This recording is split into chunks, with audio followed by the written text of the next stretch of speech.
Bismillahirrahmanirrahim. Assalamualaikum warahmatullahi wabarakatuh.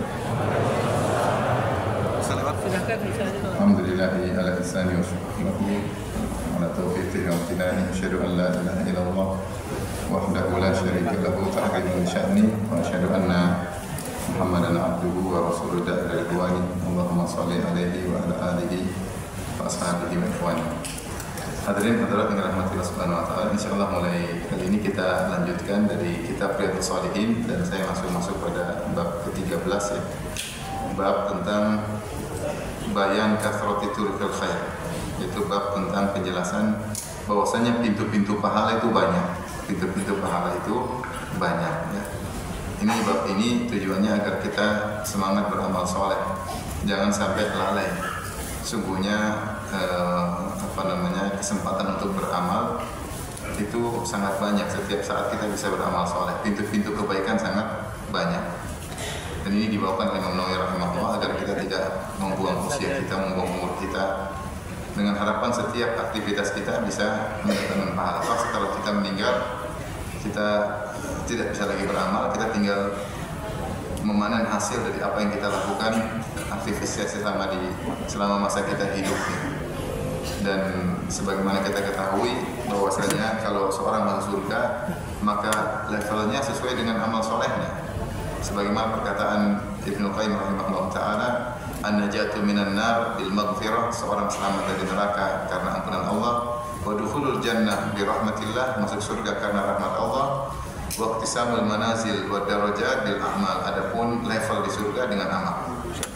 Ya, kita masuk surga, kalau masuk surga dengan rahmat Allah, tapi level kita sesuai dengan amal kita. Dan Allah Maha Adil. Makanya Allah mengatakan udkhulul jannata bima kuntum ta'malun. Masuklah kalian surga dengan sebab amal yang kalian kerjakan. Kulu washrabu hani'an bima aslaftum fil ayyamil khaliyah. Makanlah dan minumlah kalian dengan senang di surga dengan sebab apa yang kalian kerjakan ketika kalian masih hidup di dunia. Dari situ bab ini sangat penting bagi kita semua ya, bagi saya juga sang pembicara, karena banyak hal di zaman sekarang ini membuat waktu kita terbuang ya.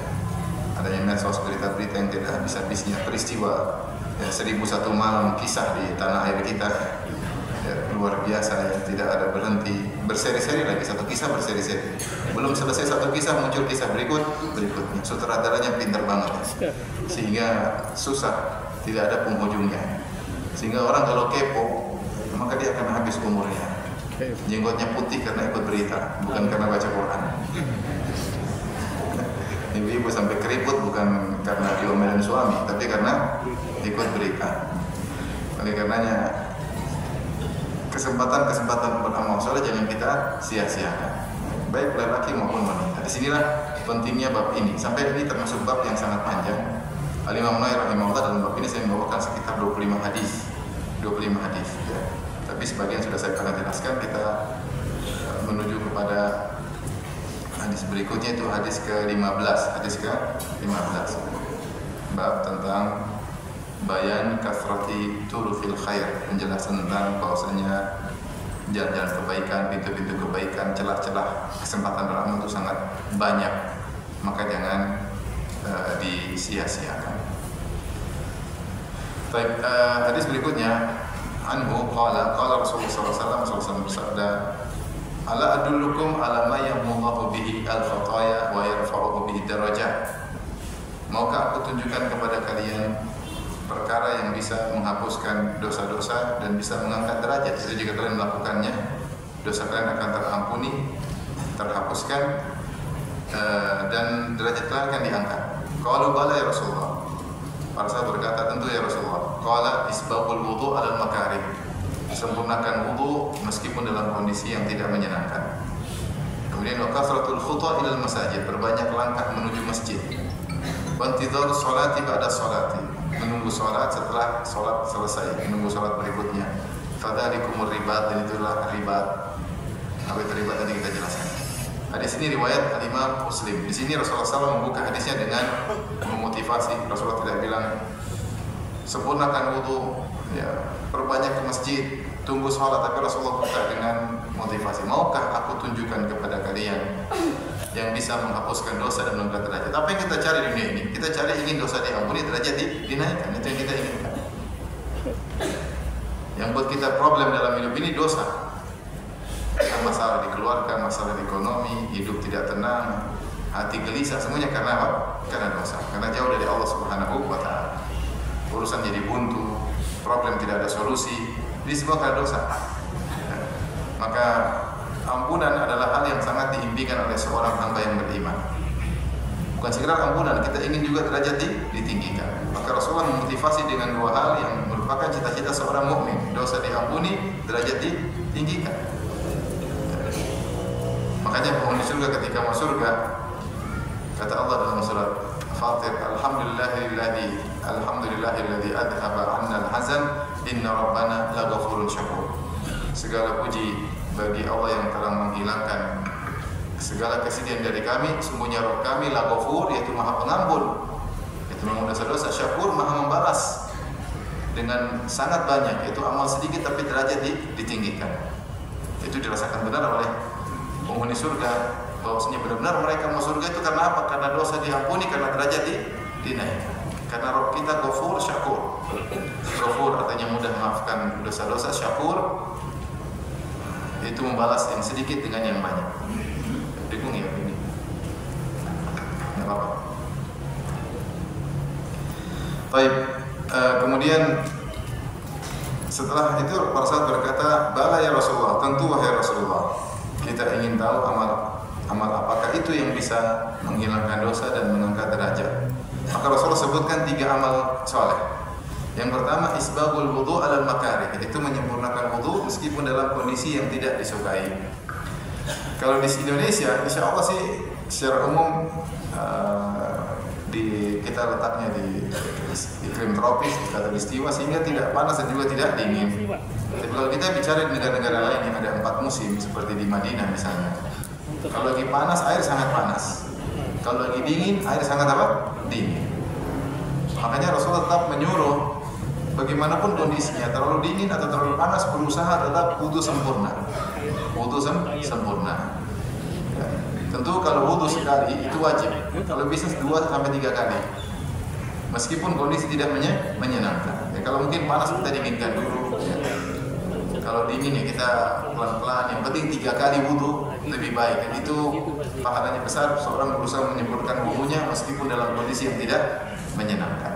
Ya, kalau kita misalnya lagi ke gunung, lagi camping, lagi dingin-dingin atau lagi libur ke daerah yang dingin, tetap aja berusaha wudu 3 kali, ya, wudu 3 kali meskipun tidak menyenangkan. Karena berwudu itu pahalanya sendiri besar. Ketika kita berwudu, maka dosa-dosa akan berguguran. Kalau sekali sudah berguguran, bagaimana kalau 2 kali? Bagaimana kalau 3 kali? Yang wajib memang sekali. Rasulullah pernah mencontohkan wudu sekali-sekali. Rasulullah pernah mencontohkan wudu 2 kali. Rasulullah SAW pernah mencontohkan wudu 3 kali untuk menjelaskan bolehnya. Tapi kalau kita bisa 3 kali, itu lebih baik karena semakin banyak dosa berguguran. Meskipun dalam kondisi tidak menyenangkan, ketika panas, air panas kita tampung supaya agak dingin baru kita berwudu, maka semakin banyak dosa yang berguguran karena kita berusaha menyempurnakan wudu di kondisi yang tidak menyenangkan. Demikian juga kalau musim dingin, kalau kita berusaha berwudu 3 kali, ya semakin banyak dosa berguguran karena kita berwudu di saat yang tidak menyenangkan. Ini yang pertama, menyempurnakan wudu dalam kondisi yang tidak menyenangkan. Yang kedua, wa kathratul khuta ilal masajid, yaitu perbanyak langkah menuju masjid, yaitu sering ke masjid. Tentunya ini keutamaan para lelaki. Kalau wanita sholat di rumah lebih baik. Sebagian mengatakan sesuai dengan zahir hadis, ya, Rasulullah SAW mengatakan, la tamna'u ima Allahi masajidallah wa buyutuhunna khairun lahun. Janganlah kalian melarang para wanita sholat di masjid. Kalau mereka ke masjid ingin sholat, ingin pengajian, maka jangan dilarang. Tetapi wa buyutuhunna khairun lahun, tapi rumah mereka lebih baik. Itu sholat di rumah lebih afdal daripada sholat di masjid. Nah, kalau seorang wanita ke masjid pahalanya 27 kali lipat seperti lelaki, maka di rumah lebih afdal. Kalau lelaki, karena wanita memang asalnya lebih baik untuk perbanyak di rumah. Allah berfirman, waqarna fi buyutikunna, hendaknya kalian menetap di rumah-rumah kalian. Wanita itu di rumah saja berpahala. Dia di rumah saja dengan kesibukannya di rumah, niatkan untuk menjalankan perintah Allah, waqarna fi buyutikunna, tetaplah di rumah-rumah kalian, maka dia mendapatkan algo pahala berjalan jika dia niatkan karena Allah. Dan Adapun lelaki kalau mau dapat pahala jangan di rumah aja. Rumah aja ngapain ya? Kalau mau dapat pahala keluar kerja ke masjid. Ya. Maka lelaki kalau ingin dapat 27 derajat pahala sholat, hendaknya dia ke masjid. Maka perbanyak langkah kaki ke masjid. Ke masjid dengan tujuan syar'i, apakah untuk sholat, apakah untuk pengajian, ya. Apakah pokoknya kegiatan syar'i. Selama dia langkahkan kakinya menuju masjid karena Allah Subhanahu wa taala, maka dia mudah dihilangkan dosa-dosanya dan diangkat apa? Derajatnya. Setiap langkah kaki menghapus dosa dan mengangkat derajatnya. Alhamdulillah kita kalau kajian kalau bisa ke masjid laki-laki, maka langkah kakinya semua berpahala pergi dan pulang, pulang. Semangat ya. Insya Allah ya. Makanya kalau kita ke masjid, ya, coba kita bisa sholat isya. Saya sampaikan kita kalau sholat isya di rumah 4 rakaat pahalanya 4 rakaat. Tapi kalau kita sholat isya di masjid 4 kali 27, berapa kali 4 kali 27? Berapa coba? Ayo matematikanya berapa? 4 kali 27 berapa? 108. Sekolah pagi berarti, bukan sekolah sore. 108 coba. Itu sekali sholat isya, sholat zuhur juga demikian, 108. Apa bandingnya 108 dengan 4? Jauh. Kalau ini tiap hari, bayangkan tiap hari. Bagaimana kita nggak dapat pahala besar di akhirat kelak? Belum lagi langkah kaki. Setiap langkah derajat, ngurangi dosa. Setiap langkah pulang pergi. Maka rugi orang kalau tidak ke masjid. Ada darurat, ada uzur ya. Oke. Kalau selama bisa melangkahkan ini ke masjid, kita langkahkan kaki ke masjid. Rasulullah bilang kalau ingin diampuni dosa, diangkat derajat, perbanyak ke masjid. Ingat hadis ini, kita semangat ke masjid. Jangan semangat ke mall, ke masjid. Semangat ke masjid. Ya. Satu langkah diangkat derajat, dihapuskan dosa. Ini pahala luar biasa. Makanya disebut dalam sebagian salaf ada yang berijtihad di antara mereka, dia berijtihad. Kalau dia tidak sempat sholat di masjid, dia ulangi 27 kali di rumah. Supaya dia tidak ingin ketinggalan apa? Pahala. Dia ulang. Ini ijtihadiyah, ini butuh pembahasan. Jangan diikuti, maksudnya masalah fikih. Cuma karena dia saking tidak ingin pahalanya hilang. Dia kalau ketinggalan sholat berjamaah, dia ulangi berapa kali? Tambah 26 kali lagi. Ini diriwayatkan oleh sebagian salaf ya. Meskipun tidak disepakati oleh para ulama yang lain, tetapi menunjukkan bagaimana dia merasa rugi ketika tidak sholat di masjid. Beda dengan sebagian kita biasa aja. Biasanya masih ada sholat berikutnya. Merasa umur masih panjang. Padahal jenggot sudah putih semua. Rambut sudah tidak ada yang hitam. Ya. Baik, kita lanjutkan. Yang ketiga, wantidharus sholati ba'da shalat. Menunggu sholat setelah sholat sebelumnya. Jadi habis sholat masih nunggu sholat berikutnya. Ini ada dua pendapat. Pendapat pertama maksudnya dia lakukan di masjid. Dia kalau habis sholat di masjid dia nunggu sholat berikutnya. Seperti misalnya sholat zuhur dia nunggu asar di masjid aja dia nunggu. Atau sering yang kita lakukan habis maghrib kita nunggu sampai apa? Isya. Tapi jangan subuh sampai zuhur, terlalu jauh ya. Ini tentu oke ya, dan tidak bertentangan dengan kemakruhan. Atau orang habis asar sampai maghrib. Kalau di Madinah kan orang seperti itu, dia pergi masuk masjid asar, dia keluar isya. Rata-rata begitu, orang masuk asar, keluar apa? Isya. Pergi masuk asar, tunggu maghrib, habis maghrib lanjut lagi isya baru pulang. Itu mungkin karena aktivitas dunia sudah selesai. Ini pendapat, ini tentu lebih jelas, lebih pasti. Sebenarnya Allah mengatakan maksud menunggu masjid tidak harus kita di masjid, tetapi hati kita senantiasa rindu untuk datang sholat berikutnya, sehingga dia sibuk sholat berapa menit lagi, sholat berapa jam lagi. Dia selalu memikirkan hal tersebut, dan ini yang disinggung oleh Nabi SAW dalam kisah 7 golongan yang dinaungi oleh Allah pada hari kiamat kelak. Orang yang keempat, kata Nabi SAW, rajulun qalbuhu mu'allaqun bil masajid. Seorang yang jantungnya dia gantung di masjid. Itu badannya di luar tapi jantungnya selalu di masjid. Ini bahasa kinayah, bahasa kiasan, artinya hatinya selalu memikirkan apa? Masjid. Dia kerja, dia sibuk aktivitas, tapi dia pikir kapan azan. Kapan azan? Itu panggilan yang selalu dia nantikan. Kapan azan? Nah, orang seperti ini dia selalu mikir kapan waktu sholat, maka dia dapat argo pahalanya jalan. Argo pahalanya apa? Jalan. Allah Maha tahu niat seseorang. Sehingga dia prepare untuk sholat berikutnya, ya, dia mungkin kita rapat harus selesai jam sekian, karena waktu dia mikir. Setelah itu panggilan yang sangat dia nantikan. Selama dia seperti itu menantikan sholat berikutnya, maka argo pahala tetap apa? Ya, jalan. Ini luar biasa. Oke, seorang berusaha perhatian sama panggilan azan. Sebisa mungkin kegiatannya dia atur menyesuaikan dengan jadwal apa? Azan. Sehingga ketika datang panggilan azan dia siap-siap untuk pergi. Kecuali memang terjebak macet, kondisi tidak memungkinkan, ya. Seperti itu. Fadzalikumur ribat, maka itulah ribat. Ribat secara makna ikatan. Ma yurbatu bihi, namanya ribat, tali pengikat. Kalau disebutkan dalam syariat, maksudnya adalah seorang yang bersiaga di fagar, di daerah perbatasan. Maka dia menetap situ siap untuk berjaga-jaga di daerah perbatasan. Itu murabit. Murabit itu orang yang berjaga di daerah perbatasan. Dan ini sangat sulit karena perbatasan antara kaum muslimin dengan kawasan lawan, kawasan musuh, dan musuh kadang sering fokus untuk menyerang kawasan tersebut. Karena kalau kawasan perbatasan jebol, maka mereka akan mudah masuk. Yang berikutnya, di daerah perbatasan musuh sering datang tiba-tiba tanpa tidak diketahui. Jadi senantiasa dalam kondisi siap untuk berjihad. Beda kalau menyerang bulan depan, ya siap bulan depan baru berangkat, enggak. Tapi kalau di daerah perbatasan kondisi selalu siap siaga.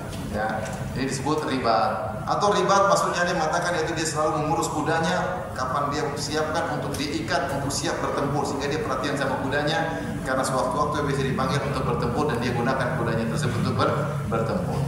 Atau secara umum yaitu mujahid yang sedang berjihad dalam medan pertempuran, kadang berjihad bisa berlama, serang mundur lagi, bisa sampai berbulan-bulan. Ya, ini bisa sampai lama. Seperti Ukraina lawan apa? Rusia. Kalau itu jihad syar'i itu disebut murabit. Kalau itu perang syar'i disebut apa? Murabit. Karena jihadnya nggak berhenti, tapi itu bukan jihad. Ya, karena kafir lawan apa? Kafir. Ya. Jadi kalau jihad syar'i maka dia menanti itu disebut murabit, bertahan lama. Nah, sabda Nabi SAW, fadzalikumur riba, itulah riba. Itu suatu kinayah yang luar biasa. Karena 3 amal soleh ini bukan jihad. Pertama, isbabul wudu alal makarim, menyempurnakan wudu ketika dalam kondisi sulit, ini bukan jihad. Terus kasratul khutha ilal masajid, sering ke masjid juga bukan apa? Jihad. Kemudian menunggu sholat setelah sholat sebelumnya, menunggu sholat berikutnya, ini juga bukan jihad. Tetapi Rasulullah samakan dengan riba yang menunjukkan ini pahalanya besar. Jadi ini salah satu dalil tentang bahwasanya pintu-pintu kebaikan sangat banyak. Baik, Ustaz, terus ibu-ibu bagaimana? Ibu-ibu mungkin yang bisa dia kerjakan nomor 1 sama nomor 3. Kalau sering ke masjid mungkin tidak, ya. Karena ibu-ibu lebih baik di mana di rumah. Tapi kalau ada kesempatan ke masjid, ya silakan kalau ada boleh dia ke masjid. Ya. Dan di antara mungkin ibu juga bisa mengambil kesempatan beramal soleh dengan hal ini adalah memotivasi suami ke masjid. Ayo mas ke masjid mas. Pokoknya mas ke masjid pulang saya siapkan hadiah. Mau tahu aja apa kan aja nggak usah pulang dulu ya. Istimewa ya, nggak usah perlu tahu. Pokoknya berangkat dulu. Jadi motivasi suami, bangunkan suami sebelum azan subuh misalnya. Jadi agar suami ke masjid. Insya Allah suami berangkat, pulang, pergi, ibu juga dapat apa? Pahala. Karena ibu salah satu sebab suami pergi ke masjid. Ya, motivasi suami bangunkan dengan cara yang lembut, yang baik. Kita hidup di dunia cuma sebentar. Kesempatan kita masih hidup, masih bernafas, masih berusaha beramal soleh. Segala celah yang bisa kita masuk untuk dapat pahala, masuk. Segala kesempatan yang bisa kita lakukan. Ya, karena tidak selalu ada kesempatan terbuka, tidak selalu celah terbuka. Di sini kata Nabi fadzalikumur ribat, itulah ar-riba, pertahanan. Ya, untuk berjihad. Baik, kita lanjutkan hadis ke berapa?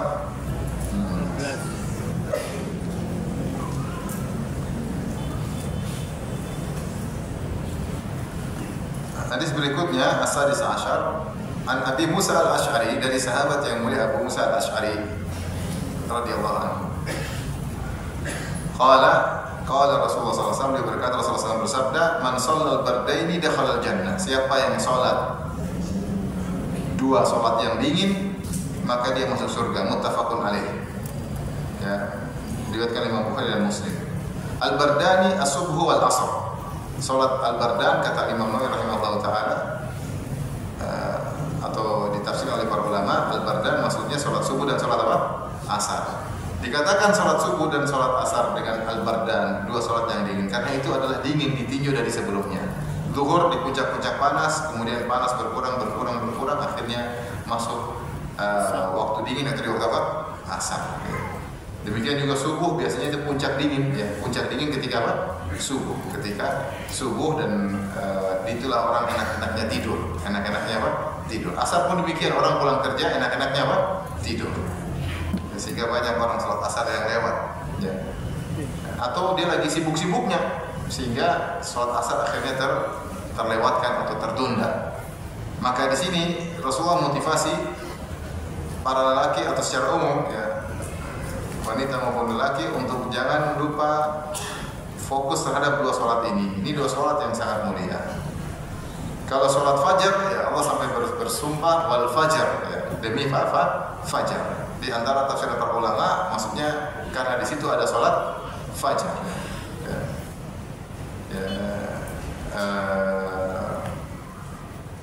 Dan kemudian sholat asar Allah sebut dalam Al-Quran wasolatil wusta, ya. Wasolatil wusta maksudnya apa? Hafidhu ala salawati wasolatil wusta, jagalah sholat 5 waktu dan khususnya sholat yang tengah. Banyak ahli tafsir mengatakan maksudnya adalah sholat asar, ya.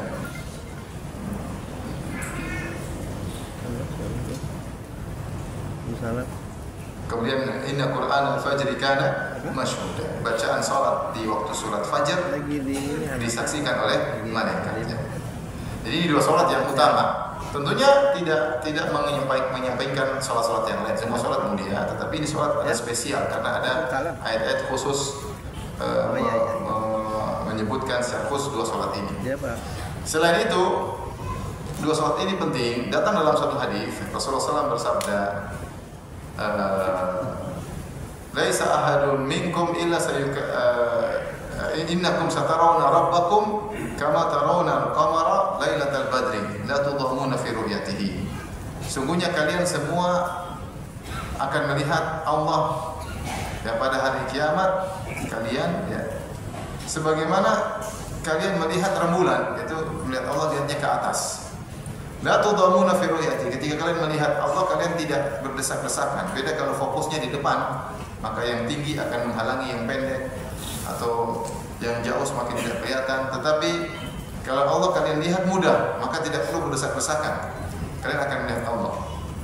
Rasulullah bercerita tentang salah satu nikmat surga adalah melihat Allah pada hari apa? Hari kiamat. Semua penghuni surga akan melihat Allah Subhanahu wa taala. Setelah itu di akhir hadis Rasulullah SAW bersabda, "Fa in istata'tum alla tughlab ala salatin qabla tulu'i syamsi wa qabla ghurubiha faf'alu." Kalau kalian mampu tidak terdominasi atau tidak ketinggalan salat sebelum terbit matahari dan sebelum terbenam matahari, maka lakukanlah. Baik, salat sebelum terbit matahari salat apa? Subuh. Salat sebelum terbenam matahari salat apa? Asar. Ini dalil bahwasanya orang yang perhatian sama salat subuh sama salat asar sebab untuk melihat Allah pada hari kiamat. Jadi Rasulullah sebutkan secara khusus. Dan betapa banyak orang yang salat subuh ketika terbit matahari. Betapa banyak orang salat asar setelah terbenam apa? Matahari, ketiduran. Tadi malam nonton bola sampai jam 3, tidur, salat subuh jam 9. Bangun-bangun qadarullah. Rasulullah juga pernah telat, ya. Rasulullah sekali, 2 kali, kamu 1000 kali. Jadi berusaha perhatian terhadap sholat ini, karena di antara sebab seorang bisa melihat wajah Allah pada hari kiamat kelak, dan itu merupakan puncak nikmat surga, adalah sholat subuh sebelum terbit matahari dan sholat asar sebelum terbenam matahari. Makanya Rasulullah kaitkan dua hal tersebut. Ya, ini di antara dalil bahwasanya Kenapa dua salat ini sangat penting? Dalil lain juga yang menunjukkan dua salat ini sangat penting. Rasulullah SAW mengatakan dalam hadis Abu Hurairah, "Yata'aqabuna fikum malaikatun bil-lail wa malaikatun bin-nahar." Sungguhnya ada malaikat yang mengawasi kalian, yang mereka ada sip-sipan, ada malaikat sip siang dan malaikat sip malam, mengontrol kalian. Wajtahimuuna inda salatil fajr wa salatil asar, dan kedua sip-sip itu, kedua grup ini ketemuan di salat subuh dan salat apa? Asar. Faya'rujul ladina batu fikum, yang tadi malam sip malam, ketika salat fajar dia naik lapor kepada Allah Subhanahu wa taala, wa yas'aluhum rabbuhum, maka Allah bertanya setelah mereka naik ke atas lapor kepada Allah, wa huwa a'lamu bihim. Allah bertanya kepada para malaikat tentang hamba-hambanya, padahal Allah sudah tahu, Allah hanya ingin terucap dari mulut mereka. Maka Allah berkata, "Kaifa taraktum ibadi?" Bagaimana kalian meninggalkan hamba-hambaku? Wahai para malaikat sip malam. Kata malaikat sip malam, "Taraktuhum wa hum yusallun." Kami meninggalkan mereka ketika salat subuh, mereka sedang apa? Salat. Jadi ini indah. Jadi malaikat sebelum lapor tentang kita sedang salat apa? Subuh. Tapi kalau kamu gimana? Ya saya tinggal si fulan, Abu Fulan lagi tidur ya Allah, kan repot gak enak. Kamu tinggalkan bagaimana dia? Lagi tidur. Kenapa tidur? Tadi malam nonton bola sampai jam 3, ngobrol, begadang, nonton berita sampai jam 1 malam. Sebelum tidur murojaah kasus, baca kasus belum selesai sampai ketiduran. Akhirnya bangun subuh berat. Nah, kita pikir ketika mereka lapor tentang kita, malaikat meninggalkan kita dalam kondisi apa? Salat. Ya, mereka sip malam itu dari asar sampai subuh, sip pagi dari subuh sampai apa? Asar. Jadi mereka ketemu salat subuh, mereka ketemu salat apa? Asar. Nanti malaikat yang asar ketika sip siang sudah selesai, dia lapor kepada Allah. Allah tanya, "Kaifa taraktum ibadi?" Bagaimana kalian dapati hamba-hamba kalian tinggalkan mereka? Kata malaikat sip siang, "Taraktuhum taraknahum wa hum yusallun." Kami tinggalkan mereka dalam kondisi apa? Salat. Dan ini diantara penting kenapa subuh dan asar, karena di situ malaikat sip siang sip malam saling bertemu. Dan kita ingin ketika mereka lapor kepada Allah, kita dalam kondisi sedang melakukan ibadah terindah, yaitu ibadah apa? Salat. Kemudian juga sebenarnya mengatakan, Allah sering mengatakan berzikir di pagi dan petang, karena di waktu pagi itu kita masih tidak ada kegiatan apa-apa, masih fresh, sehingga kita kalau zikir kepada Allah, ingat Allah, akan lebih fokus, karena kita belum mulai apa kan pekerjaan. Ketika asar kita sudah selesai dari seluruh kerjaan, harusnya kita sudah kosong, sehingga kita juga bisa lebih lega, lebih bisa fokus untuk berzikir kepada Allah dalam sholat atau di luar sholat. Makanya ada namanya zikir pagi petang. Ini semua dalil tentang keutamaan sholat subuh dan sholat asar. Ada beberapa sih tadi saya sebutkan. Maka kata Rasulullah SAW memotivasi, "Man shallal bardaini dakhalal jannah." Siapa yang sholat dengan dua sholat yang dingin, sholat subuh maupun sholat asar, maka dia akan masuk surga.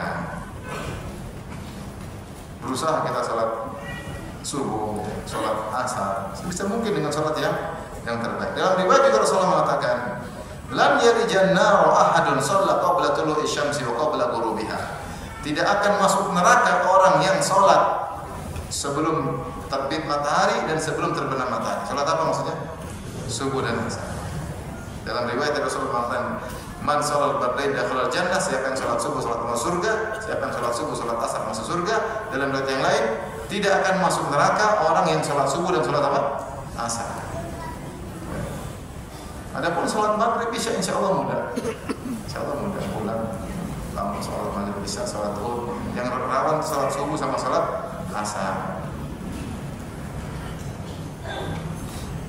Baik, kita lanjutkan hadis berikutnya. As-sabi asyar, hadis ke-17.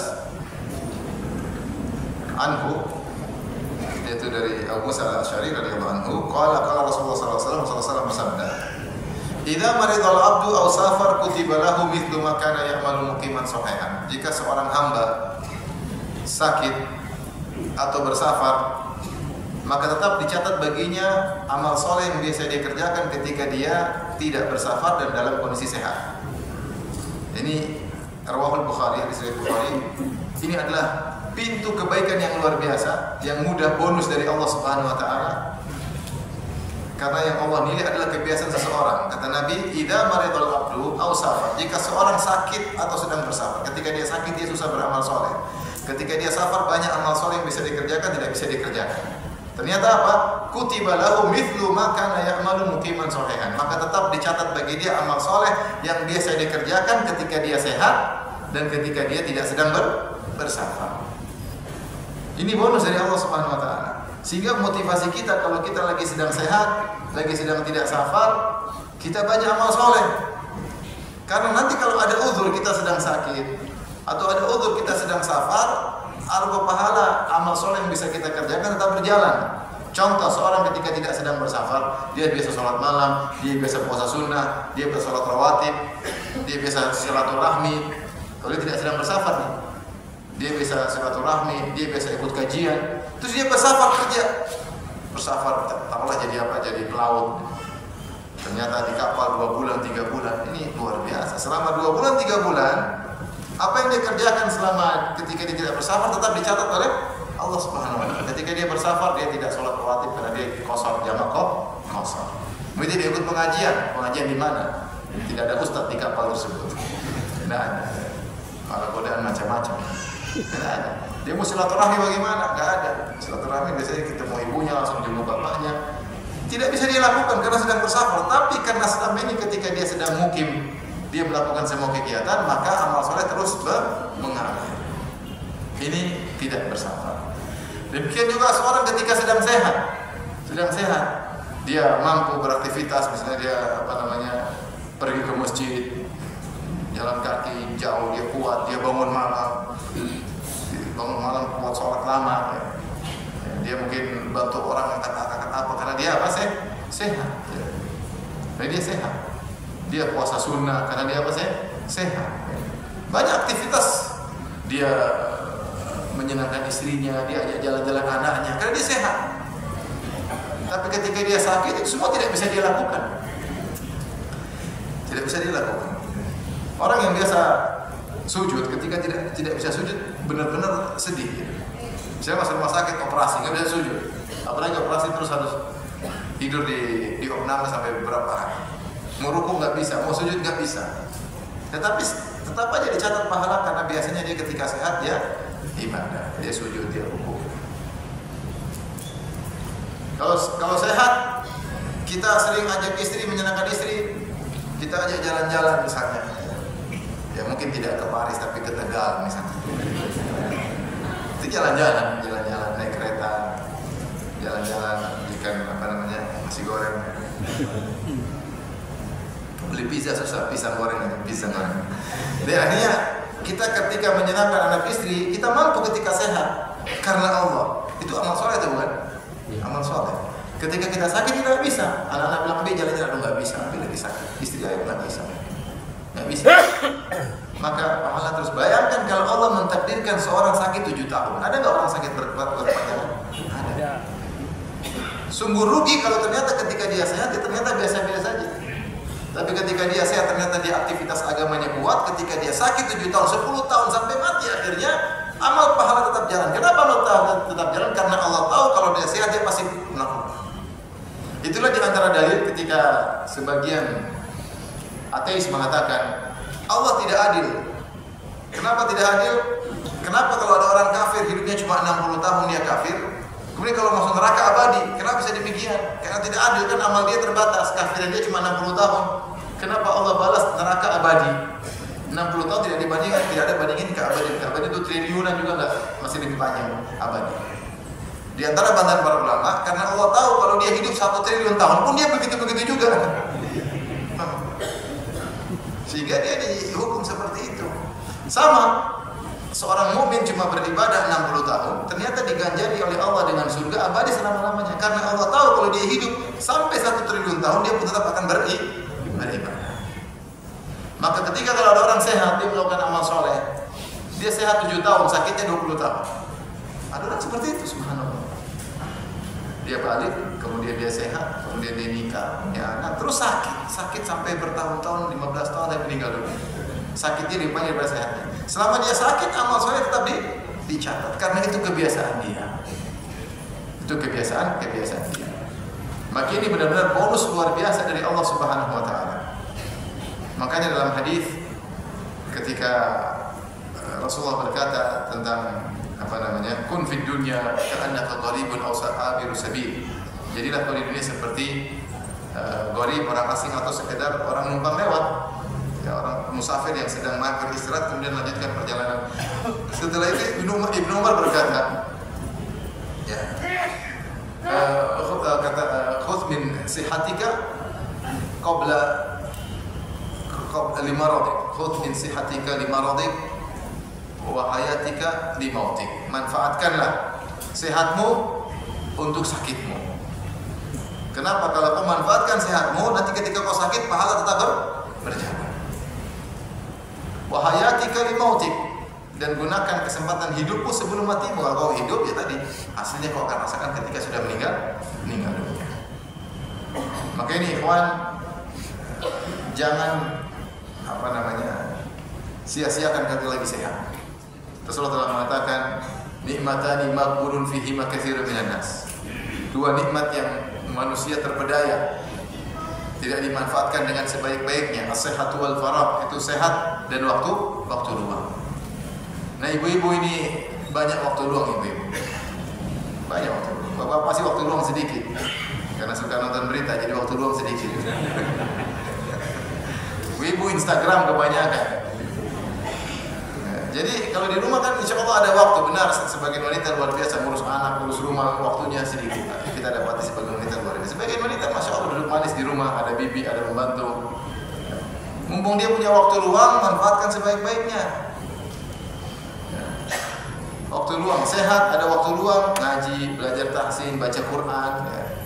Silaturahmi, melayani suami, ya. Membantu tetangga, jenguk orang sakit. Apa saja kegiatan yang ada faedahnya lakukan. Nanti kalau kita sakit atau kita sudah nggak bisa apa-apa, udah tua, ada sebagian orang sudah tua, sudah hanya terduduk di kursi roda, lama-lama nggak bisa apa-apa. Kalau dia ternyata ketika sehatnya dia baik, pahala terus mengalir. Makanya ketika Rasulullah SAW perang Tabuk, kalau tidak salah, Rasulullah SAW berjalan dengan para sahabat perang Tabuk itu dari Madinah ke Tabuk 700 kilo, jauh. Maka Rasulullah berkata kepada para sahabat, Inna bil Madinati la rijalan ma sirtum masiran wa la qata'tum wadiyan illa kanu ma'akum. Ya. Habasahumul udhur.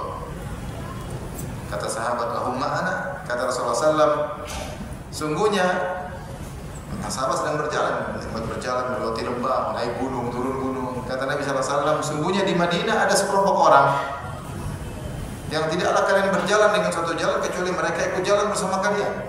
Tidaklah kalian menempuh suatu lembah, turun lembah, naik gunung, turun lembah, naik gunung, kecuali mereka juga berjalan sama kalian. Artinya pahalanya persis sama. Hanya saja mereka tidak bisa bersama kalian, habasahumul udhur, karena mereka sedang punya udhur. Seandainya mereka tidak punya udhur, mereka akan berangkat bersama kalian. Ada di antara mereka yang sakit, ada di antara mereka tidak punya tunggangan, karena berjalan ketika perang dari Madinah menuju Tabuk harus naik tunggangan, kalau nggak bisa.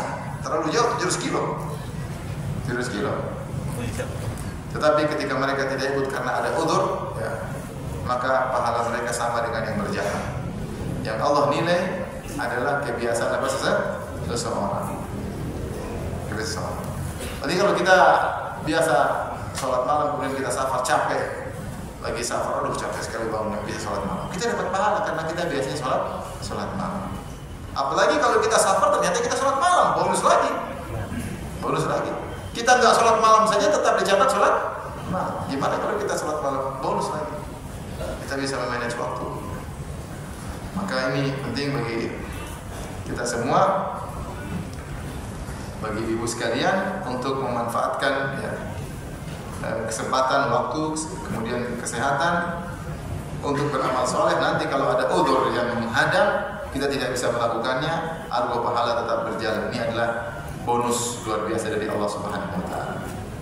Seandainya ibu-ibu sekarang lagi kaya raya misalnya ya. kenyataan sih ya Allah alam. Maka ibu sedekah sana, sedekah sini, sedekah sana, sedekah sini. Tahu-tahu terjadi semisal corona. Tahu-tahu kemudian usaha suami bangkrut, ibu nggak kaya lagi. Ibu dulu sempat kaya 10 tahun, sekarang miskin 20 tahun akhirnya tewas. Selama 20 tahun tetap ibu dapat pahala. Kenapa? Ketika kaya, suka bersedekah, senang bersedekah. Kenapa? Karena sekarang ada uzur syar'i, ibu nggak bisa bersedekah. Sehingga 20 tahun ibu nggak bisa bersedekah, harta mulai habis, ludes, sakit-sakitan, akhirnya meninggal. Maka semua yang ibu lakukan ketika punya duit tetap berjalan. Itulah subhanallah baiknya Allah Subhanahu wa taala. Karena yang Allah menilai adalah bagaimana ibadah seorang ketika potensi dia ada, dia lagi sehat, lagi punya duit, dia lakukan apa ini? Ketika potensi tersebut tidak ada, lagi berhalangan, tetap dicatat. Tapi kalau ibu ketika kaya, ya, ternyata nonton bioskop, ketika miskin nggak bisa nonton bioskop, tetap dicatat kebiasaan nonton apa? Bioskop. Karena Allah tahu kalau punya duit pasti nonton apa? Bioskop. Kayaknya seorang, karena ini umum ya, dicatat. Apa yang dicatat oleh seorang bukan dicatat apa yang biasa dilakukan. Maka seorang berusaha ketika mendapatkan kenikmatan, dia beramal soleh dengan sebaik-baiknya. Bahkan saya katakan misalnya, sebagian kita yang masih muda, ya, muda itu berapa tahun ke bawah? 40 tahun ke bawah. 40 tahun ke atas sih angkat tangan. Coba 40 tahun ke atas angkat tangan. Yang 40 tahun ke bawah, coba angkat tangan. Sedikit, lebih banyak yang tua. Yang tua tadi pada nggak mau angkat tangan, tidak mau terima kenyataan. Ya, tua sudahlah, ada tua yang aja. Seandainya seorang masih muda, kemudian dia rajin puasa sunnah, dia sholat malam. Ketika dia sudah mulai tua, mulai susah sakit-sakitan, akhirnya tetap dicatat kebiasaannya ketika di masa apa? Kesempatan, mungkin kita masih sehat, masih kuat. Ada saatnya seorang tidak bisa lagi, tidak kuat lagi. Seorang ketika masih muda, misalnya seorang dai, dia sering kesana berdakwah, sana berdakwah, sini. Ketika tua nggak bisa lagi, di masjid aja udah nggak bisa safar kemana-mana. Tetap dicatat pahalanya karena dia dahulu sering bersafar dakwah kemana-mana. Itu nikmat dari Allah Subhanahu wa taala. Makanya sholat malam mumpung masih muda. Udah tua nggak bisa lagi, susah.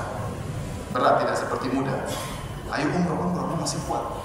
Kalau punya duit umroh. Haji mumpung masih muda, jangan haji ketika mau tewas setengah mati. Duit masih muda, haji masih muda. Kalau bisa, kalau nggak bisa ya sudahlah. Daftar nggak dipanggil-panggil Ustaz. Kenapa? Belum lunas. Ya nggak dipanggil-panggil. Kalau nggak lunas nggak dipanggil-panggil, itu kultur syar'i.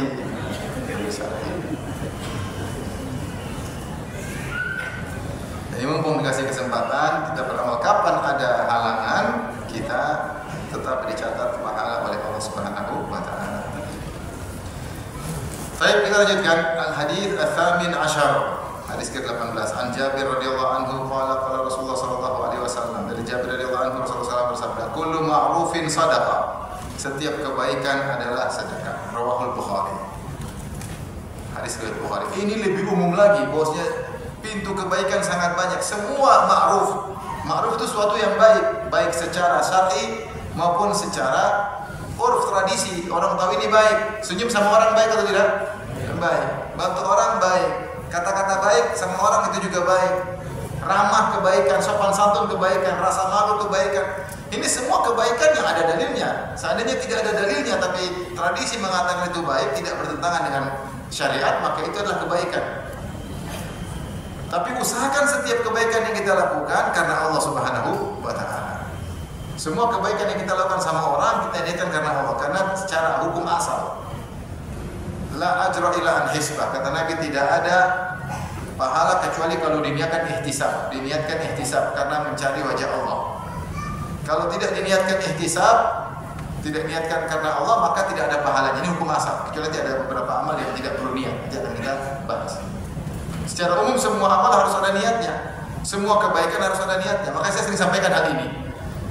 Sampai ketika Allah berfirman tentang perkara yang mesra-mesra, ya, yaitu bagaimana seorang laki berhubungan intim sama istrinya. Allah suruh cari pahala. Allah berfirman, nisa'ukum harthul lakum fa'tu harthakum anna syi'tum. Sungguhnya istri-istri kalian adalah sawah ladang bagi kalian. Datangilah sawah ladang kalian, ya, bercocok tanamlah kepada istri kalian anna syi'tum, yaitu kapan kalian mau dan bagaimanapun cara yang kalian mau. Yang penting tidak melanggar apa? Syariat. Situ Allah memotivasi laki-laki untuk mendatangi istrinya. Ini penting ya. Jangan sawah ladang dibiarin aja kering, enggak benar. Harus disirami, didatangi. Jangan juga ladangnya didatangi, kabur ladangnya. Ini juga enggak boleh. Problem masalahnya. Ladang didatangi pergi, akhirnya yang tukang ladang, tukang petani tidak mau datang lagi. Itu repot. Harusnya bagaimana bisa sinkron ya. Kata Allah Subhanahu wa taala, fatu harthakum anna syi'tum, datangilah sawah ladang kalian, itu gaul istri kalian. Kemudian kata Allah setelah itu, wa qaddimu li anfusikum, persembahkanlah pahala buat diri kalian. Wa alamu annakum mulaqu, ketahuilah kalian akan bertemu dengan Allah Subhanahu wa taala. Para ahli tafsir membahas kenapa Allah mengatakan setelah motivasi untuk berhubungan intim antara suami dengan istri itu menambah kasih sayang, dan itulah di antara tujuan pernikahan. Allah mengatakan waqaddimu li anfusikum, persembahkanlah kebaikan pada dirimu. Maka orang bahas apa pahala bisa diambil dari berhubungan intim dengan istri. Mereka mengatakan jika niatnya karena Allah. Niat karena Allah banyak. Pertama, dia berhubungan intim untuk menyalurkan hasratnya pada tempat yang benar. Karena kalau ditaruhkan pada tempat yang salah, dia dosa. Makanya ketika Rasulullah SAW berkata kepada para sahabat, "Wa fi buti ahadikum shadaqah." Sungguhnya kalian menggauli istri kalian sedekah. Para sahabat bertanya, "Ya Rasulullah, ayadhu ahaduna syahwatahu wa lahu ajrun?" Ya Rasulullah, seorang melampiaskan syahwatnya, mengeluarkan air maninya di rahim istrinya, dia dapat pahala. Para sahabat enggak duga kalau ternyata amal yang penuh kemesraan ini bisa datangkan pahala. Maka mereka bertanya, kita berhubungan intim, sedekah dapat pahala. Rasulullah kasih namanya kias aksi. Ya, bagaimana sebaliknya? Kata Rasulullah SAW, "Lau wada'ahu fil harami, alaysa alaihi wizrun?" Seandainya dia letakkan di tempat yang haram, bukankah dia dapat dosa? Kalau dia zina dosa atau tidak? Dosa. Maka kalau dia letakkan di tempat yang benar, dia dapat apa? Pahala. Jadi kalau seorang berhubungan dengan istri, dia diingatkan untuk menikmati kenikmatan yang halal, dia dapat pahala. Sampai Ibnu Qayyim menyebutkan di antara kerinduan yang berpahala, rindu sama istri, bukan istri orang, istri sendiri. Seorang laki rindu sama istrinya, itu berpahala. Itu berpahala karena dia menikmati dengan kenikmatan yang halal. Dia sering video call istrinya, dapat pahala. Nah, ikhwan gak pernah video call sama istrinya, ini ada tanda tanya. Tapi kalau video call sama istri orang, semangat luar biasa. Ada kerinduan, seorang bicara sama istrinya dengan kerinduan, dapat pahala. Karena dia sedang menikmati kenikmatan yang apa? Halal, untuk terhindar dari kenikmatan yang haram. Orang laki-laki kalau sudah bicara dengan bukan mahramnya benar-benar nikmat. Kenapa? Karena setan menghiasi. Kata Rasulullah SAW, "La yakhluwanna ar-rajulu bimra'atin illa kana syaitanu tsalitsahuma." Tidak ada laki-laki berduaan dengan perempuan kecuali setan yang ketiga hadir untuk membuat rasa nikmat luar biasa. Lebih daripada ekspektasi. Ternyata kau luar biasa, istri orang. Kalau sama istri sendiri tidak sesuai ekspektasi. Jadi ketika kita bisa menikmati dengan nikmat yang halal, kita dapat pahala. Makanya Rasulullah kasih logika tadi. Sahabat sampai tanya, "Ya Rasulullah, kalau saya berhubungan dengan istri dapat pahala, bagaimana kalau kau taruh di tempat yang haram? Dosa enggak? Dosa. Kenapa kau nikmati nikmat yang haram? Kalau kau nikmati nikmat halal dapat pahala." Maka seorang ketika berhubungan dengan istri, dia niatkan untuk menikmati yang halal, dia dapat pahala. Ini satu. Yang kedua, dia niatkan agar menundukkan pandangannya dan menjaga kemaluannya. Di antara sarana untuk menundukkan pandangan yang adalah berhubungan intim dengan istri. Makanya Rasulullah mengatakan tentang pernikahan, fa innahu aghaddu lil basar wa ahsanu lil farj. Sungguhnya pernikahan itu lebih menundukkan pandangan dan lebih menjaga apa? Kemaluan. Yang ketiga, dia niatkan untuk menjaga istrinya agar istri juga menundukkan pandangan, istri juga bisa menjaga kemaluan di mana dia melayani istrinya. Yang keempat, dia niatkan supaya hasil hubungan ini bisa mendapatkan anak yang soleh, maka dapat pahala. Maka dapat pahala. Banyak bisa pahala didapatkan. Ini perkara duniawi, perkara dunia. Dan ini perkara yang ma'ruf, perkara yang baik, berhubungan intim dengan istri, perkara yang baik. Maka saya katakan banyak perkara ma'ruf yang baik, kita bisa meraih pahala di balik perkara ma'ruf tersebut dengan syarat kita berniat karena apa? Allah. Senyum sama tetangga karena Allah. Ngobrol dengan kata-kata baik sama teman, menyenangkan hati mereka, dapat pahala. Telepon tante, telepon om, silaturahmi niatnya dapat pahala. Ketemu anak kecil kita usap kepalanya, ya, dapat pahala. Ya. Kita senyum sama anak kecil, kita main-main, kita ganggu-ganggu biar dia ketawa, dapat pahala. Itu semua kebaikan. Secara urf semua orang tahu itu baik. Semua orang tahu baik. Tidak buang sampah sembarangan. Kita ingin bersih-bersih di rumah. Kalau ada sampah kita taruh di tempat sampah di rumah. Kita sapu-sapu rumah. Sapu rumah baik atau tidak? Baik. Kalau niat karena Allah dapat pahala. Dan ini kaidah umum, kullu ma'rufin shadaqah. Setiap perbuatan baik yang kita lakukan, ya, apalagi terhadap orang, maka semuanya adalah bernilai pahala. Dengan syarat niat karena Allah, bukan untuk riya. Karena ada orang baik sama orang dari pencitraan. Pencitraan, tidak ada pahala, justru riya. Kita pengen kita beraktivitas, niat kita karena Allah, semuanya berpahala karena Allah Subhanahu wa taala. Tapi harus hadirkan niat. Makanya Rasulullah SAW mengatakan, "Lasta tunfiqu nafaqatan tabtaghi biha wajha Allah illa ujirta 'alaiha hatta luqmatan litaj'al fi imra'atik." Tidaklah engkau menyuapkan berinfak apapun karena mencari wajah Allah, itu karena Allah, kecuali kau dapat pahala sampai suapan yang kau suapkan ke mulut istrimu. Kalau kita suap istri kita karena Allah, kita dapat apa? Pahala. Ambillah kue, sayang. Nah, gitu. Romantis, dapat pahala. Ayo, Abi juga.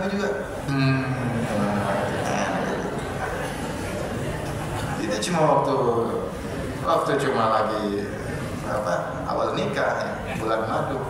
Sekarang udah bulan bawang semua, udah susah. Bisa dihidupkan kembali. Kita lihat kalau semua karena Allah, semua bisa. Semua bisa.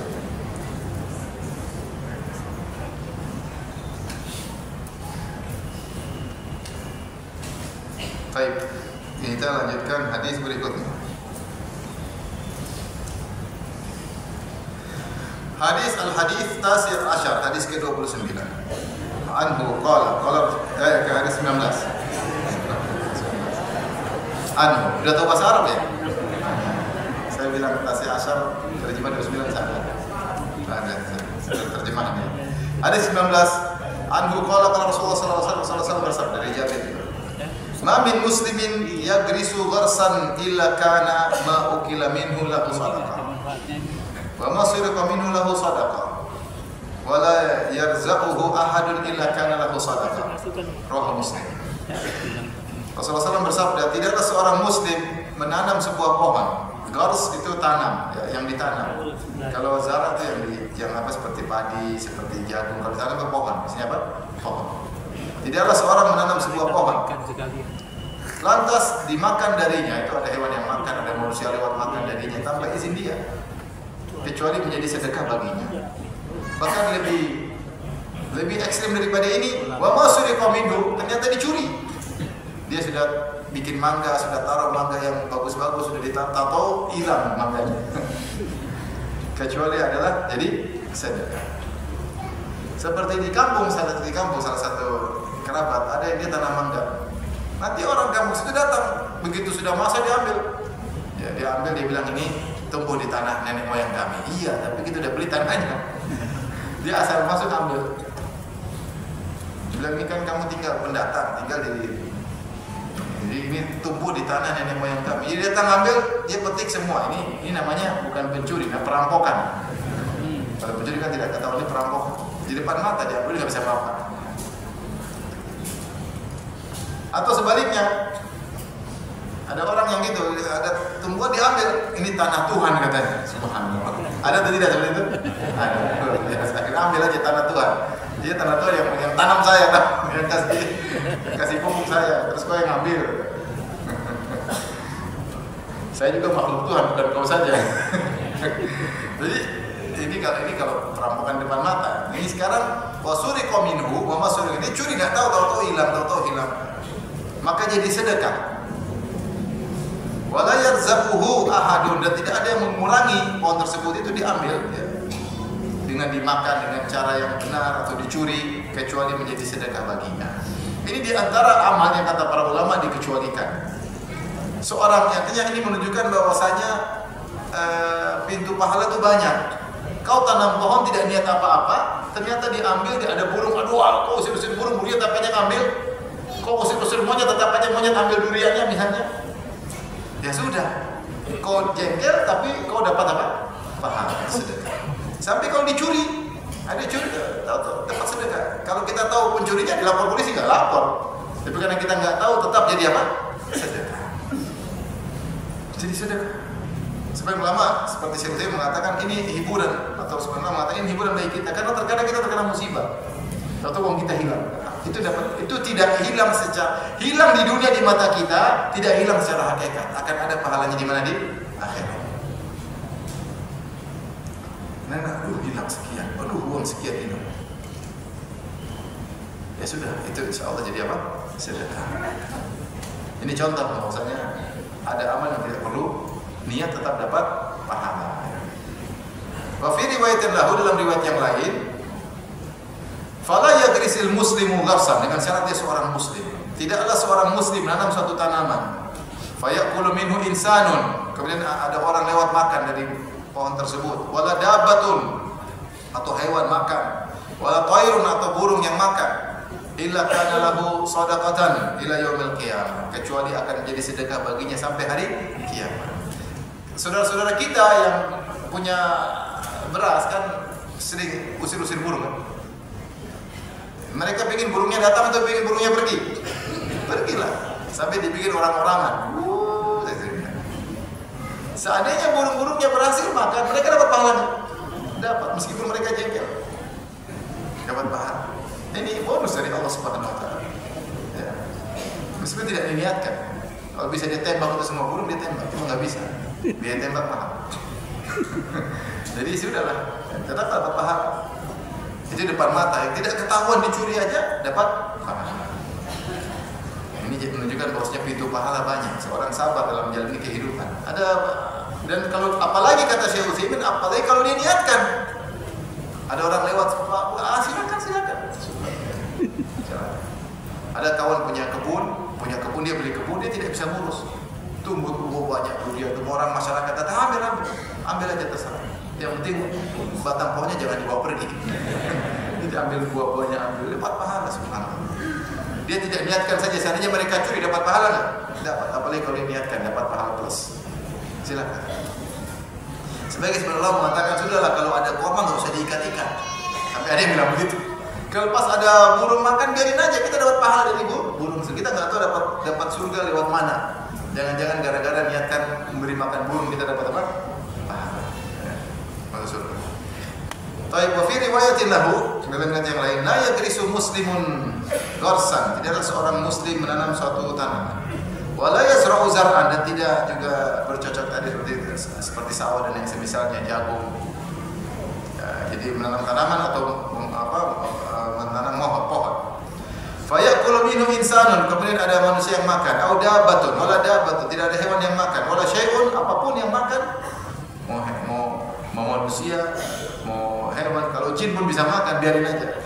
Illa kanat lahu sadaqah, kecuali akan menjadi sedekah baginya. Ini salah satu hal yang menghibur diri kita. Kadang kita jengkel tapi tahu-tahu uang hilang, ya Allah, uang hilang. Kejadian uang hilang. Lagi-lagi hilang lagi, Allah kemana aja nih uang, ya Allah, kita jengkel. Tapi kalau kita ingat hadis seperti ini tidak hilang sebenarnya. Tapi diambil oleh Allah, nanti dibayar di akhir dan lebih besar. Tidak hilang. Cuma Allah hilangkan secara paksa. Mungkin kau pelit. Hilang secara paksa.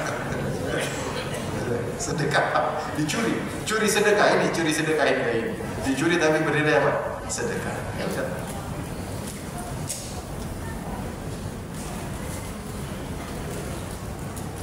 Baik, sudah 1 jam. Sudah kan? Sudah. 1 jam sudah selesai. Sudah ya, 1 jam ya. Yang penting diamalkan, jangan ngaji terus. Yang penting diamalkan. Tapi demikian saja, insya Allah kita ketemu lagi, masih banyak hadis, masih 20 sampai hadis berapa? 25. Insya Allah kita lanjutkan pada pertemuan berikut. Kalau ada yang bertanya saya persilakan. Wallahu ta'ala a'lam bishawab.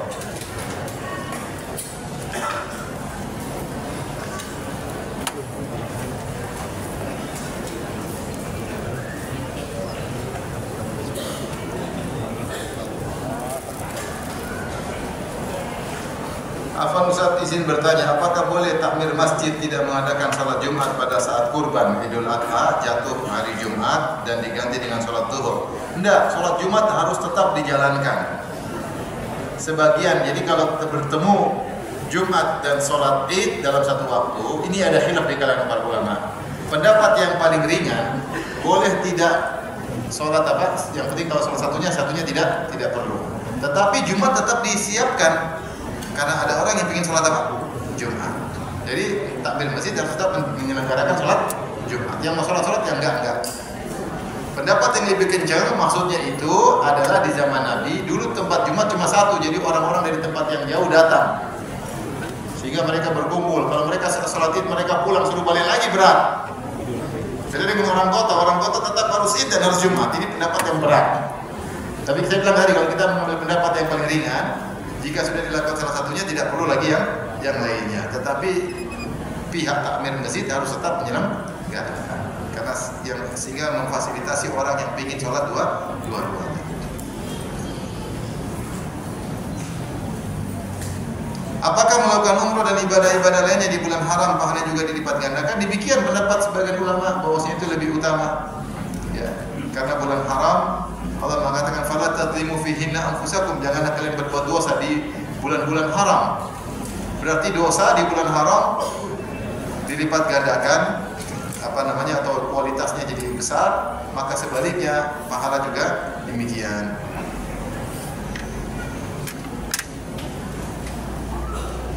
Bagaimana hukum operasi implan payudara bagi wanita yang ukuran payudaranya cenderung rata-rata dan diniatkan untuk suami? Karena saya pernah menemukan cuplikan dari YouTube.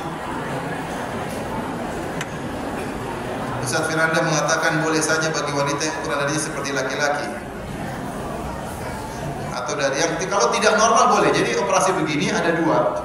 Tidak normal dinormalkan, atau tadinya normal kemudian rusak dinormalkan kembali. Seperti seorang wajahnya, hidungnya misalnya ternyata tidak ada. Atau misalnya sumbing kan tidak normal. Boleh normal dioperasi karena tidak normal. Jadi apa? Sahabat ketika perang hidungnya terpotong, maka sahabat ganti dengan hidung palsu. Jadi kan zaman dulu tidak bisa seperti zaman sekarang. Kenapa? Untuk menormalkan. Seperti seorang terjatuh kemudian pipinya habis kena kecelakaan, dia boleh operasi plastik merapikan kembali. Tidak normal, tadinya normal, kemudian tidak normal, kemudian dinormalkan kembali. Atau sejak lain tidak normal seperti sumbing. Demikian juga wanita misalnya ternyata dia dadanya nggak ada, ini tidak normal, maka boleh diadakan untuk menormalkan. Yang jadi masalah sudah normal, diindahkan itu nggak boleh, itu nggak boleh. Makanya Rasulullah SAW mengatakan dalam hadis, la'anallahu al-washima wal mustawshima wan namisah wal mutanammisah wal wasila wal mustawsila wal mutafallijatil husni al mughayyirati khalqallah. Kata Nabi SAW, atau Allah melaknat wanita yang menyambung rambut dan yang minta untuk disambung, bikin sanggul macam-macam.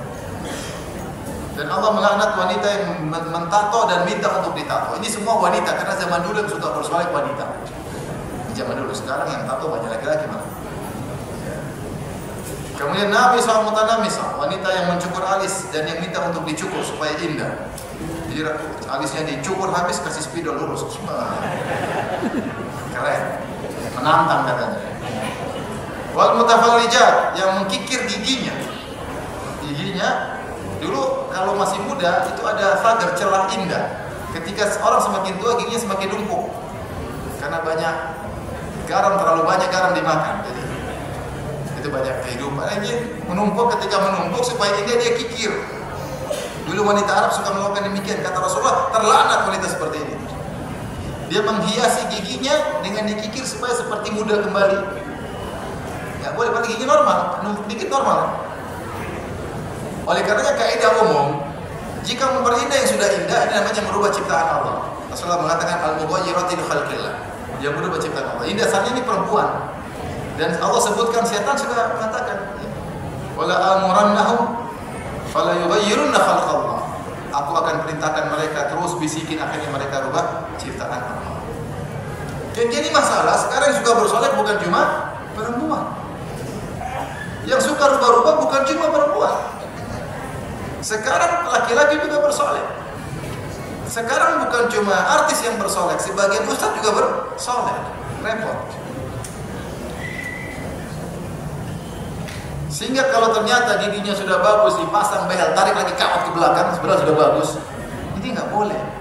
Kalau memang nggak wajar, monyong, angkat maju dikit, murah senyum, nah, itu wajar, itu ada kelainan. Tapi kalau udah normal-normal saja, nggak boleh. Nggak boleh. Dengan ibu-ibu kalau ya dadanya mau diperbaiki ya, dengan kalau dia masih normal maka tidak boleh bikin kayak gitu-gitu. Tinggal mungkin dengan olahraga, kayak dengan apa kayak. Kalau suaminya macam-macam, mas tundukkan pandangan mas. Suaminya mungkin terlalu lihat banyak hal-hal sehingga pinginnya macam-macam. Jangan diturutin. Jangan diturutin.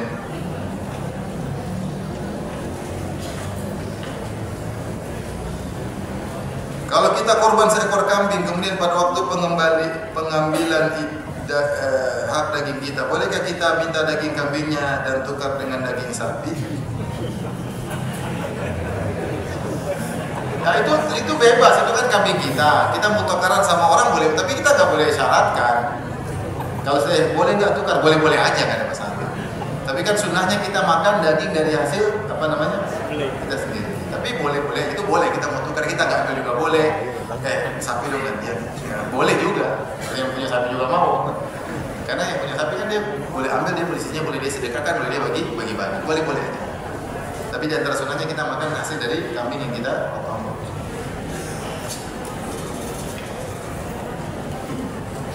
Istri menggugat cerai, tapi suami belum ingin, belum mengucapkan talak. Apakah sudah terjadi perceraian? Ya, belum lah.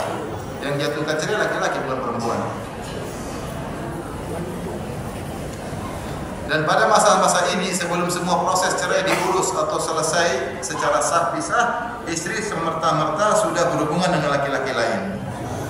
Dan suami sudah tidak tahu kabar keberadaan dia istri. Ya udah, ngapain mau diharapkan lagi? Allah ingin gantikan lebih baik. Begitu aja.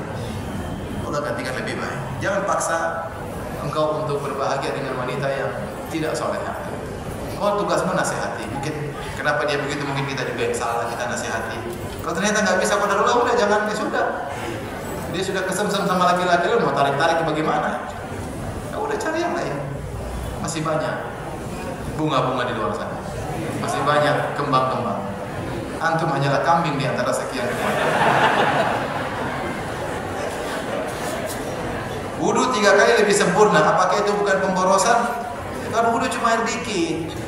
Enggak banyak, memang wudu tuh jebur juga kan. Sedikit aja, udah sedikit.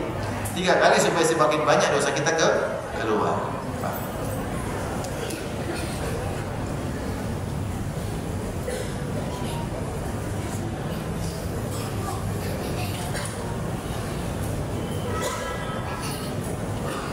Apakah boleh kita memakan kue yang memakai rum?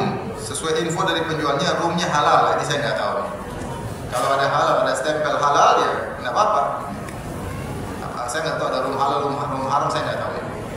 Tapi kalau rum halal, sebagian gitu, ada sebagian yang cairan yang apa, yang cuka Cina ya. Itu ternyata ada yang halal, ada yang ada yang produk dikasih apa?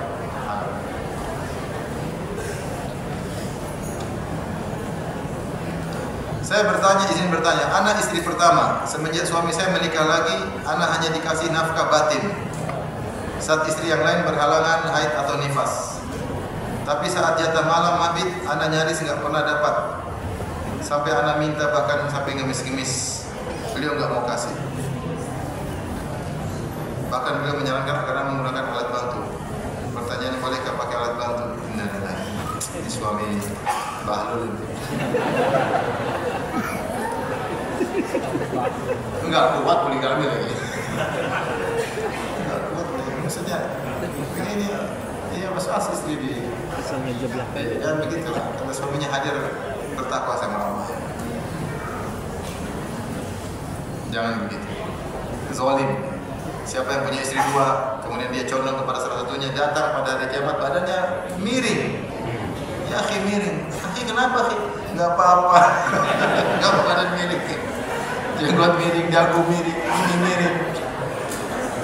Semua miring. Bisa kayak begitu saya karena ikhwan-ikhwan ini asal nekat aja enggak tahu peraturan. Enggak boleh zalim seperti ini. Zalim.